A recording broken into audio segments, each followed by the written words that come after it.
May the peace of the Lord be with you, my dear friends. When I was still Malta, I had a dear friend who was the director of a famous company in Malta.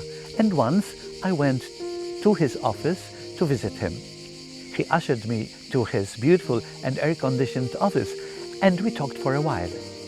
Suddenly, a bell rang up, and he told me that this was for the workers' break. And he told me, would you be so kind to come with me so that I can introduce you to the workers? And I told him, yes, most willingly. And both of us went to the hall where the workers were. Upon entering the hall, I saw the workers switching off the machines so that they could take a rest. After introducing me to the workers, this director went immediately to the kitchen. He put on an apron and he began preparing coffee, tea and juices for the workers. After a while, he came out with a tray full of glasses and he distributed the coffee and tea and juices to the workers who were now resting, sitting on a chair. Then he went back to the kitchen and he brought some biscuits and he distributed these biscuits to the workers. My dear friends, I was amazed that this director did not summon one of the workers to make tea and coffee and to distribute biscuits, but he himself took upon himself to serve the workers. And this made me remember what we are going to hear in this 16th Sunday in Ordinary Time.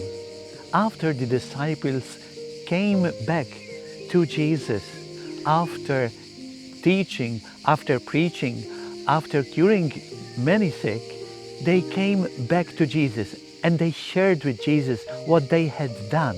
And Jesus listened to them.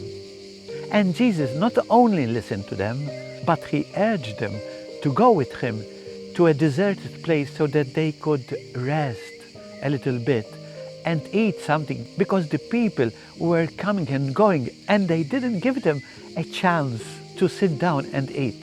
And so Jesus and his disciples took a boat and went to a deserted place. But unfortunately, the people saw them leaving, and so they went on foot and arrived before them to the place that they were going to stay.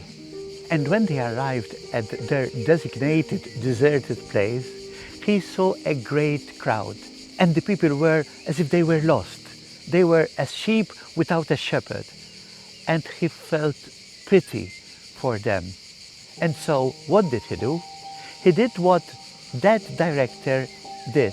He left the disciples in the boat to rest, and he went on shore and he preached many things to the people as the gospel tells us.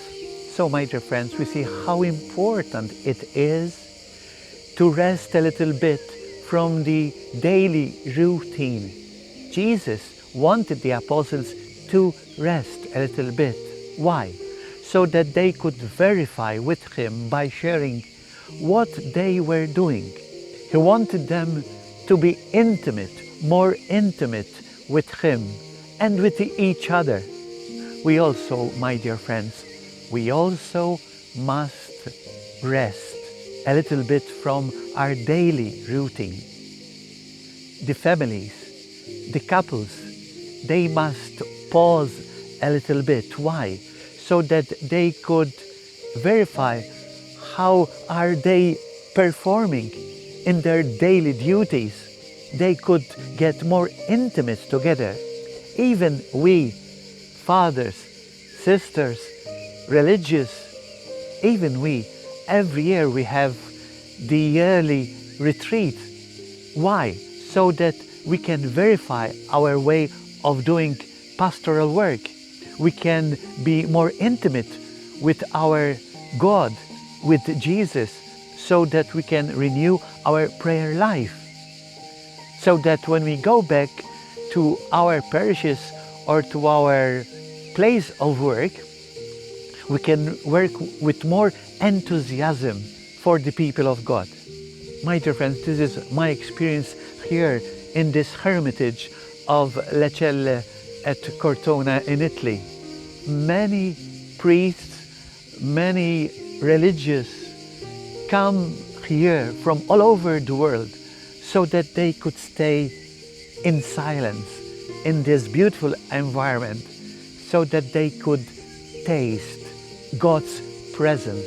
They could also experience fraternal life with us, be more intimate in their prayer life. My dear friends, we are in the vacation season. I wish you to have a good rest according to the gospel, according to the spirit of the gospel. Greetings from our Capuchin Hermitage of Le Celle in Cortona in Italy, my dear friends. God bless you all, my dear friends. Bye-bye.